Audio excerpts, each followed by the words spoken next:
Hi, good evening, everybody. I'm Sal Ferrarello. And tonight I want to talk to you about the Genesis framework. My talk tonight, Hooked on Genesis. I will have these slides up on the Meetup page, and I will tweet them out. As it has been made clear, needs to be done. Also, at the beginning here, you'll see I skipped a resources link. So if you want to look at it online and just get to the resources, you don't have to hit the button a bunch of times. Genesis. Genesis was the key to my understanding WordPress. That's not an exaggeration. Right? I feel very comfortable with the WordPress platform now. I do a lot of things with it. I've actually been a contributor to WordPress core. It's a great platform. But when I started using it, I didn't understand it. It didn't lock in for me. And then when I started using Genesis, Genesis unlocked for me these ideas that WordPress is built on and has let me go down so many paths. So Genesis is all about WordPress hooks. So what are WordPress hooks and how do they come into play in Genesis? Well, I'm a dad. My younger son right now is in preschool. And in his preschool class, they have this picture that hangs on the wall. And it's a picture of a house, right? So you've got the family room and you've got the kitchen. And on this picture are a bunch of little hooks. Okay, so then they have the bin of all of these different items that go with it. You know, a bed, a chair, a tub. And all of these little items have an eyelet on the top, a circle. So you can take them and you can hang them on the hooks. And you can make this house and decorate it. Okay, that's exactly what the Genesis hooks do for you. You have your website. Okay, so you've got your website, and here we're using the sample theme that comes from Genesis. Jess had it up a moment ago.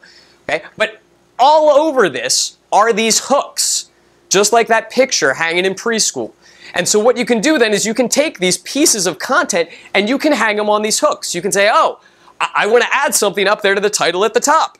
I can hang it on the hook. And I want to add something over it with the right above my sidebar. I'm going to put something over there. Or maybe I want to put something in the content area. I want to put it in the footer. So you get to sort of reach in and hang these things on the hooks.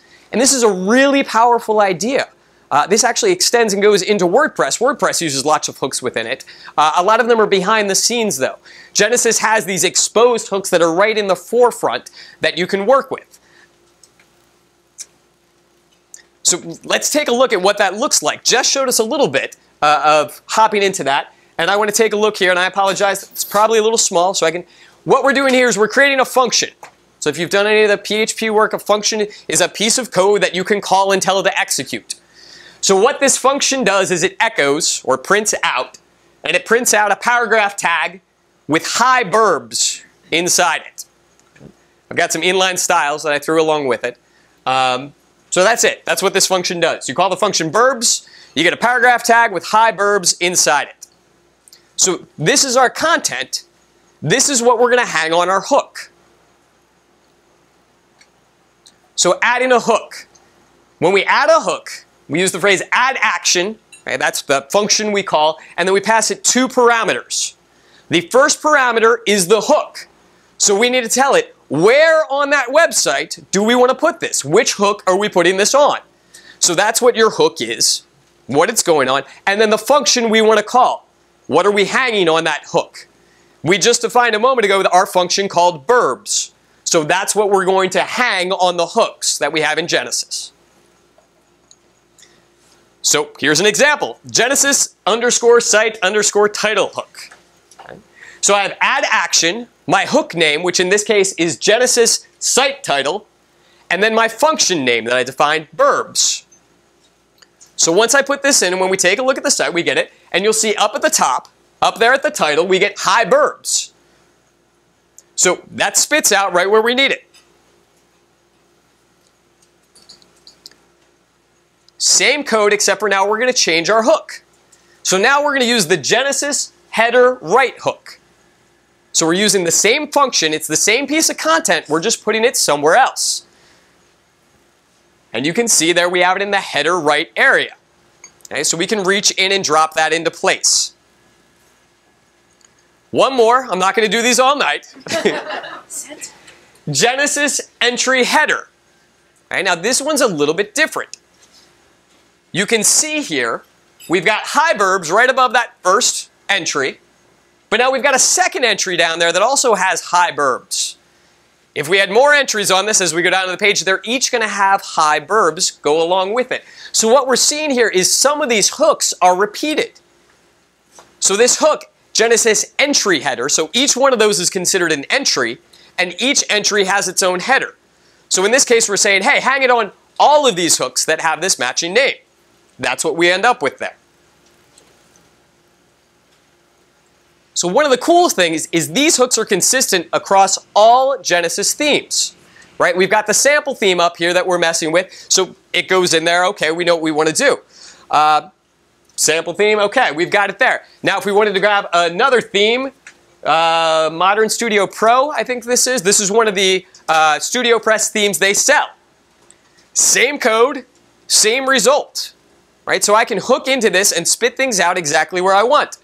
Same thing here. In this case, this is my own theme, Bootstrap Genesis. So I really love Genesis, but I like Bootstrap on the front end. So I was able to take the Bootstrap markup and layer that on top of Genesis. So when I build, that's what I start with. But those hooks remain the same. I can still hook in wherever I want to. We could go back and we could do the site title and have that go up there. Okay, all those hooks remain consistent throughout. So there's a lot of value in consistency there. So what this really does is this takes us from a mindset in our theme from display this to change this, right? So we have our base theme, right? You've got your header, you've got your footer, the theme looks a certain way, but now we go in and we can say, okay, so here's our theme, but I want to change this piece. I want to add this additional action. I want to hang something else on this hook. And what this does is this gives us a really powerful tool for making changes. So with this idea of defaults, if I create a new page template, okay, so when you create a page template in WordPress, if you haven't done one before, you do template name and then the name of your template. Right, so that's what I did up here, burbs. And then usually inside it, you put all your template code that you're going to have. You often end up calling the header, calling the footer, doing all those things to make sure the template renders. So here, to get a base Genesis template, all I do is call Genesis. If I put this page template in and I select this page template will work and it will look just like the default page. That doesn't sound very useful, but where it becomes really cool, and I mean really cool, I love Genesis, is that now when I want to make a page that's almost exactly the same, right? Now, this has certainly happened to me a number of times. We love this template, we need this one template, and it's got to change just this little bit. And now I end up making a complete duplicate of this thing, and I've got all this repeated code, and then they say, oh, well, we need to update this piece in here, and then I have to update it in this template and update it in that template. We've got all this weight coming along with it. A big principle that's often hammered over my head is DRY. Don't repeat yourself. Dry. Right? So what this does then is this allows me to essentially make a copy of that default template with no changes to it. So now when I want to make changes, I can do add action, Genesis header, burbs, and this gives me my default template with that one change. I've added that one extra action. So now I can get hi burbs to show up there. So I don't have to worry about, oh, this template's just like the other one. I need to make a duplicate of this and then make changes, and then we need to go back and change something, and maybe I have 4 here and 3 there. What we're doing is we're just hitting the changes. It's like a surgical strike. My wife's a PA in dermatology, and she works with a surgeon who does Mohs surgery. Mohs surgery is a kind of thing where they remove skin cancer, and when they remove it, they take off just the minimal amount they can take off, and while you wait, they check the edges. They put it on their microscope, and they make sure they got all the cancer. Now, they could always just take out a big hunk of skin and give themselves nice wide margins, and you'll be fine. But by doing the minimum amount and making sure they got exactly what they needed, it's that surgical strike idea. That's what we have with Genesis. We can go in and we can pinpoint and do exactly what we want. So now you notice we were rattling off some hook names there, and you're probably saying, well, yeah, Sal, how am I supposed to know these hook names? Right? Listen, once you've memorized the first 30 hooks for Genesis, you're going to be in pretty good shape, and then you can just handle it from there. Not really, okay? This is WordPress. What's the answer in WordPress? There's a plugin for that.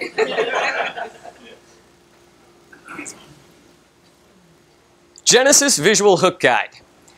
I love the Genesis framework. The Genesis Visual Hook Guide is the greatest plugin I have ever used. And I've used a lot of great plugins. This is the best. If you are developing a site with Genesis and you aren't using this plugin, go home and use this plugin, and next month, come hug me. It changed my life. Starting out, I said, wow, what's the hook I need for this? And I'm looking at a PDF, and then somebody made this really cool website where they had the base theme up, the sample theme, and they labeled where all the hooks were. And then this beautiful plugin was built that when you run it, overlays all of these hook names on whatever Genesis theme you're using. So you can be in the middle of working on your site, fire up this plugin, and all of a sudden you can see where the hooks are. Well, what section is that? What hook is this? It'll work on any Genesis theme. The sample theme, John's starter theme, right? It'll work on any of those. WP Engine, they're running their main blog on Genesis. Okay, if you fire it up theirs in a development environment, through this plugin in, you could display what all those hooks are. It's kind of like a Chrome DevTools for PHP. In a way, yes. Yes, it lets you inspect there. It kicks out that extra information. All right, so Genesis, elevator pitch for Genesis. Solid defaults, easy to customize programmatically. Now, customize programmatically, to me, is the key in what makes Genesis amazing. I know I've heard some people talking about some other builders, page builders and things like that, and honestly, I'll tell you, I have very little experience with those. But my understanding with those and the little experience I've had is that you edit it right in the WordPress admin section, right? You go in WordPress admin and you can make changes, and it generates maybe short codes, or it creates other maybe post meta and things like that, and it pulls in all the information and generates those pages. I can see the value in that and being able to craft your page that way. However, I have found that the more information I can move into PHP rather than storing in the database, the better off my life is long term. I'm working on a site recently. We have a development site, a staging site, a production site. In addition, I have my local machine that I'm working on. So in this case, when I'm working and I want to make changes, if I make these changes and I have to use something like an interface to store things in the database, now all of a sudden I need to get that information to move up to these other servers.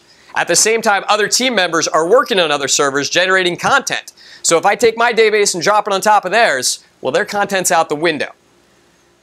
So generally, the more you can move outside of your database, the better it's going to be for development flow.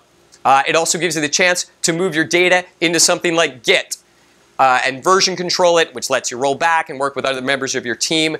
There's really a lot of value to that.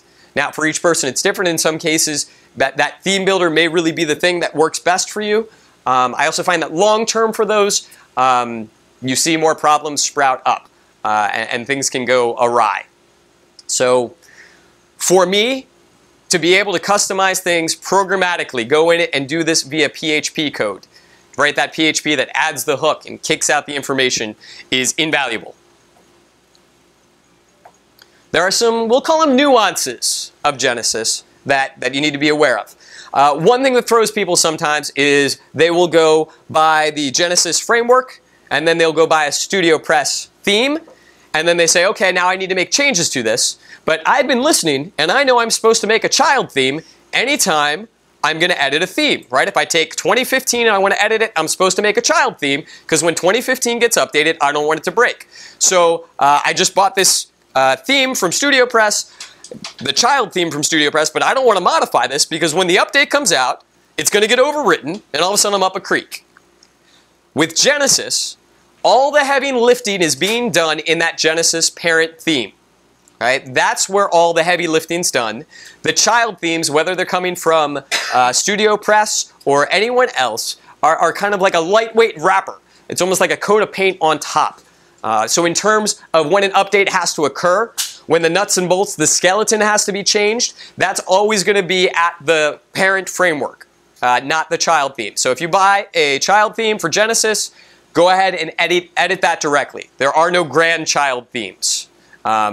Go ahead and edit it. You're in a safe place. That theme's not going to need an update. Your updates are all going to come at the parent level. Second note, Genesis comes with built-in SEO abilities. You can edit your meta tags. You can add redirects. You can add a title tag. You don't want to use the built-in Genesis SEO. And they will tell you this as well from StudioPress. The fact is, that is a feature that at the time when Genesis first came out, that it made sense to put into the theme. We've seen things really become more broken down since then, and themes really aimed at display, and that kind of functionality is better belongs in a plugin, so they don't spend a lot of time developing for that. However, they have a strong commitment to backwards compatibility. So while they would love to rip that out and throw it by the wayside, that would send some people up a creek, because that's what they're using. Okay? Now, Genesis does a really cool thing. If you activate any of the major SEO plugins, the Genesis framework will detect that and then remove all of their SEO boxes, right? So you won't see Genesis SEO title and Yoast SEO title, right? You'll only have the one. So definitely use an SEO plugin for any of the SEO stuff. You do not want to use the Genesis SEO. Do you recommend Yoast? Yoast is the go-to that I go with, yes. Okay. Yes, I think that's the de facto standard. There's certainly some other options out there, and if you're already using one and you love it, I wouldn't argue that you need to run away and go to Yoast, but if you're using Yoast or you don't have a choice, that would be the direction I would point people. So last note, and now we're going to get a little deep and geeky here in the world. Genesis functions.php needs to execute first. So traditionally with child themes, you'll have your functions.php for your child theme and functions.php for the parent theme. Functions.php for your child theme executes before functions.php for the parent theme. And the reason they do that is WordPress supports what they call pluggable functions. And the idea is that in the parent theme, they can have a function defined, but around that function definition, they'll check and see if this function's already defined. So when you create your child theme, you might say, oh, I'm going to create a same function by that name to take the place of this, and that way it overrides the parent theme. So it's kind of a cool thing they do. However, because there's so much going on with the Genesis theme, and it's really more of a framework almost, that code needs to execute first. So if you take a look at the themes that come from StudioPress, you'll see at the top they do an include where they pull in the functions.php code from Genesis. You can also hook in late enough that that has already occurred and put your things there. But that's a geeky nuance of Genesis. Odds are you're probably not going to come across that. And if you're getting that deep in code, that's awesome. Ping me about it. I love to hear about deep, geeky code stuff. So the kid's in charge. The code's in charge. The kid is in charge. The child's in charge. The child is in charge. Okay. Yes. Right. Yes. But you can't overwrite then any of the parent functions. So in that case, yes. And you know what? I don't know. And that's interesting because I am not sure that Genesis has many pluggable functions. I don't think they're really designed in any way that they intend people to define a function before they do and then in order to overwrite it. However, Genesis gives you opportunities through these hooks that we were just looking at a moment ago. Because while we were looking at adding hooks, you can also remove hooks. Right? So you can take off a hook and tell something not to happen. So really in Genesis, traditionally, that's how the development would go. You would say, remove this hook because we don't want it to happen, and then add mine in its place. But that's a good point. The pluggable function isn't something that, that I think we see in Genesis at all. Though I'll have to check now because it makes me interested. Debbie just said that's off the hook. That's off the hook. That's off the hook. Ah, I love it. So resources for Genesis. The top one there, the Genesis Visual Hook Guide plugin, right? I love that plugin. If you're using Genesis, use it. Second one is a link to Genesis. I know we've talked about the price being $60. I've said this before. I will say it again. Genesis is without a doubt the best $60 I have ever spent on anything related to WordPress. It's a great value, and the fact is, yes, that is your license to use. You can build for a client and use it there. Now, the client then does not have access to the StudioPress forums and get support directly from them, so it really depends on what kind of client it is. For some clients, it does make more sense to have them buy their own license because they're going to want to have that access for themselves. For a lot of clients that you work with, they're probably never going to dive into that world of geekiness, and so it doesn't make sense for them. And then child themes, right? There's a lot of child themes out there. StudioPress has their own StudioPress sells child themes. They have their sample child theme. Bootstrap Genesis is the child theme I use that has Bootstrap, and it uses Sass. For the compilation, it uses Grunt. John's got his starter theme, which uses Bourbon and Sass, and it uses Grunt. Lauren's not here tonight, but I know she has a starter theme, and she's using Sass. I think hers is configured to use CodeKit. So there are a lot of starter themes out there, and a lot of ways to get started. I have a question. Yes. And you can pay me afterwards. Bootstrap Genesis, can you talk a little bit about that?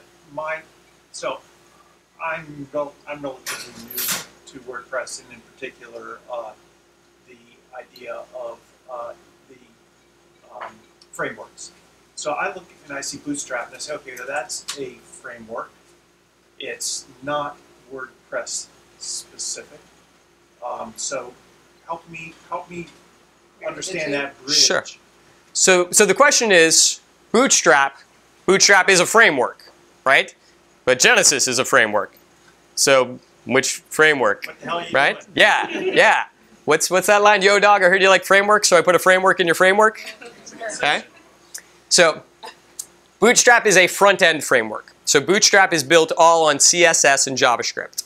Okay. Genesis is a back-end framework. It's all about PHP. Now Genesis comes with a sample theme which adds that CSS on top. And they have other themes that have CSS and modify some of it. But Genesis at its core is all about PHP and rendering the actual markup and kicking it out. So the child themes are where all the CSS gets added. Yes. Yes. So when you're using the sample theme, that sample theme will be loading the sample theme CSS. Got it. So that's coming from there. Right. Yep. So you're just including the Bootstrap CSS. So I'm including the Bootstrap CSS and JavaScript. Now Bootstrap has very specific class names that it uses. And so what I'm doing there is I'm using hooks in Genesis to go in and modify class names. And so I'm modifying class names so that they are set to be the classes that Bootstrap will respect. For example, I've got my main content in my sidebar, and so I'm using columns on that, right? So I've got the column classes going on that so that they break down at certain levels and size down and then stack and things like that. So yes, I'm essentially using the hooks to modify that markup that comes out and then letting Bootstrap do all the CSS and the JavaScript work.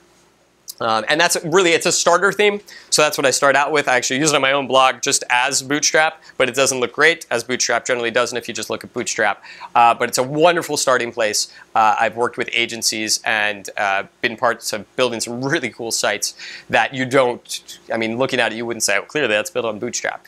Generally, that's built on Bootstrap. So I like Bootstrap.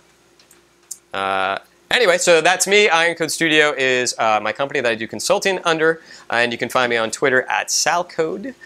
And I would love any other questions because I do love to talk about Genesis. That was not 40 minutes, no. I believe, 20 minutes or more. yeah, I believe it was 20 minutes. I am a fan of brevity. Can you show us Sure. a couple of sites that you've used the Bootstrap? You know what? I would love to do. I would love to do that, but I don't have any that I did not do on behalf of an agency, Gotcha. and so I cannot do that. Yes, Reed. Could you show the using the simple hooks plugin, because that's really powerful.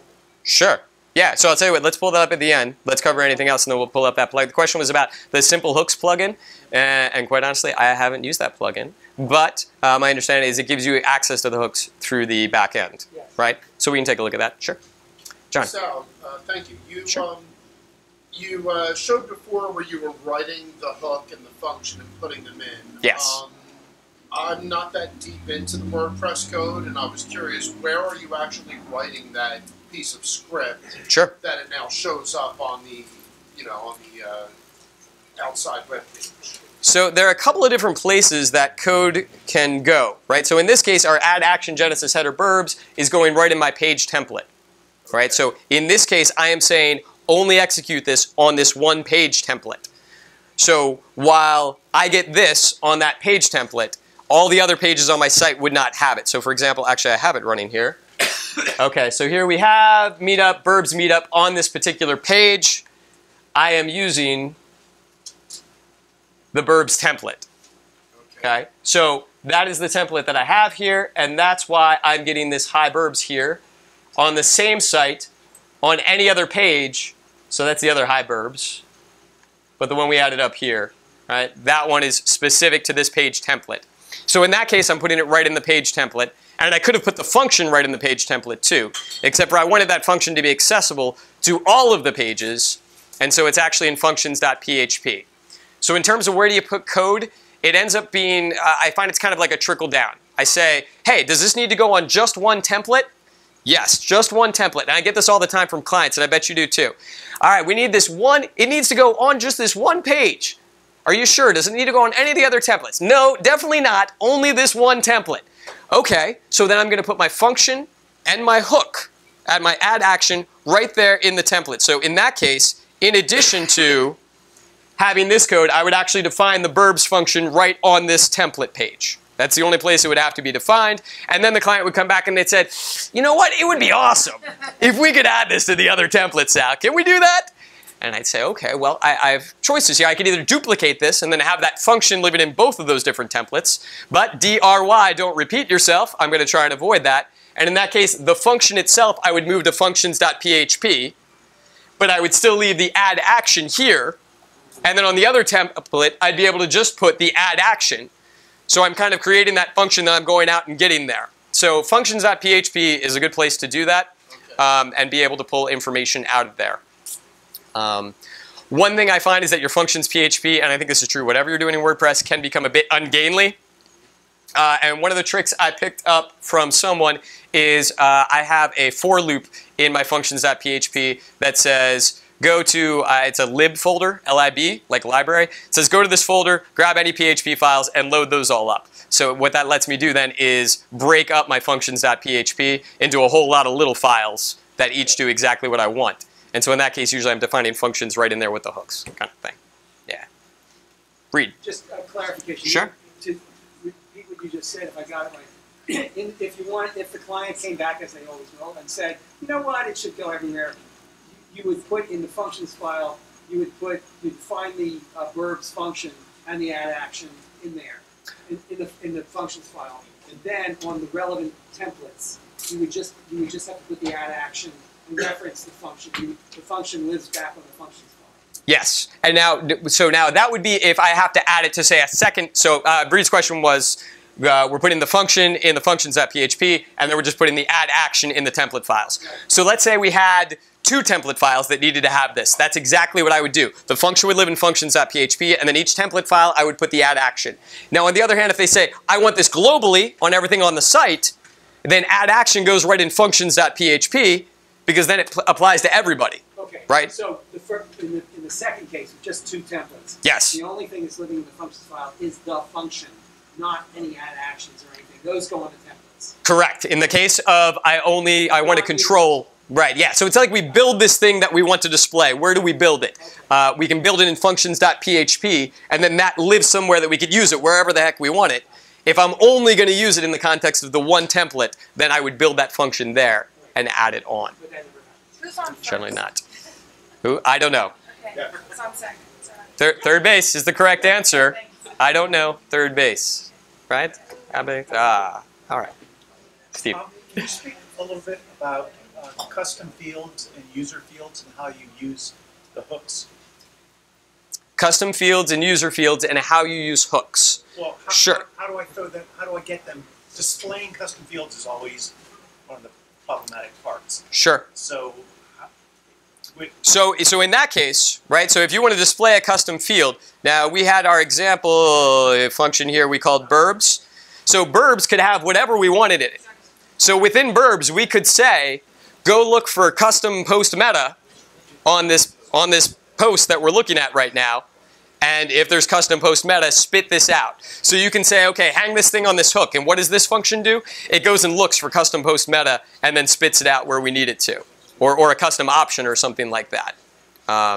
So functions, while this function just echoes out that paragraph, we can do a ton of really cool stuff within that function.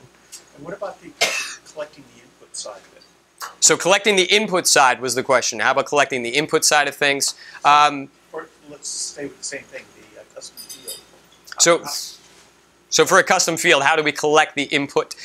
Genesis does support some things with that. Generally, though, anytime I'm doing something with custom data coming in, my personal choice is CMB2, custom meta boxes 2. I know ACF is also a popular choice for a lot of people. Traditionally, the developers I know, and I would say myself in general, prefer CMB2 over ACF. And I don't mean to start a holy war or anything like that. But this will go back actually very much to an earlier point I made about that I want all my configuration in my PHP, not my database. And so with ACF, when you define those forms in your back end there and you put everything together, that's generating that and storing it in the database. So that doesn't come along if you move your files somewhere else. Now, there is a way you can export. Export is an option in ACF. You can export out to PHP and then take that code and put it in there. So if you were using ACF, I would recommend doing that. And in that case, you are going to make your developer happier. Though CMB2, I think, does have the advantage that it stores the extra information in the base WordPress way. And you can pull that information out using built-in WordPress functions. So if I have CMB2, and I put data in, and CMB2 gets deleted, all of my output will continue to work properly because the extraction of that data on my templates is all being done with base WordPress functionality. ACF uses their own functions to pull the information out. So if you put your information into ACF and then delete that plugin, then you will not be able to display that information on the page. You know, whether or not that is important enough to outweigh the convenience of the ability to build those things with ACF is really going to depend on you and your workflow. For me personally, that is that important, and I do occasionally find plugins turned off that should have been turned on. And the idea that I just have a slightly frustrated client who wasn't able to put things into a box rather than a client who is wondering why either pieces are disappearing off their site or they're throwing errors, you know, I'd rather go CMB2 for that reason. So. Scott. Sal, in respect to selling the themes to a client. Yes. And the client really has no idea what it's all about. I mean, sure. This website sells it great to us. From a contributor's perspective, could you explain how you explain to them why the themes are secure and why they are fat, why they run quickly, and why they perform? Okay. So the question is, when you're selling to a client, how do you explain that a Genesis theme is performant, it runs well and runs quickly, and that it's secure? It's a good question, and I'd say it's an economy of scale situation, right? So I can sit down and I can build you a theme without using Genesis. I can do that. I can take that and go through, and I'm going to be doing a lot of cranking gears, right? A lot of things that I need to do, sort of move my way through. Now with Genesis, all of a sudden, out of the gate, I've got a search results page, I've got a 404 page, I've got a site. I've got a site that works, right? You can take that sample theme and you can run it. People do. So by doing that, you've got this great base that you're building on that we're then building on top of. So we have a lot of, that expedites the building process in terms of the actual code executing quickly. There are some excellent minds working on Genesis and lots of strong developers behind it. I would point out that WP Engine is using it on their main site. So in terms of performance out there, it can perform. And in terms of security, actually it's a great way to do security because you've got this really popular theme out there that's really big with developers and there are updates being pushed out. And the great thing is these updates are not going to cause problems, right? And now, any theme update can cause a problem, but Genesis is one of those updates that I click on without a moment's hesitation, right? Genesis update, click, update, I'm out and I'm going. Now, the side point of that is I do run backups, so I always know that I'm going back no farther than 24 hours if something really does go out the window. I've never had anything go out the window updating Genesis, so that's it. My short version to a client is that we're building on a strong tool that's being used by lots of people. It's my same argument for Bootstrap, right? Bootstrap is going to help us move through this faster and have less edge cases because lots of people are using this. Let's get on this, and I like to contribute back to these things if I can, and a rising tide raises all ships kind of thing. So, All right. Any other questions? All right. I thank you all for your attention, and thank you for letting me talk to you about Genesis. It was a lot of fun.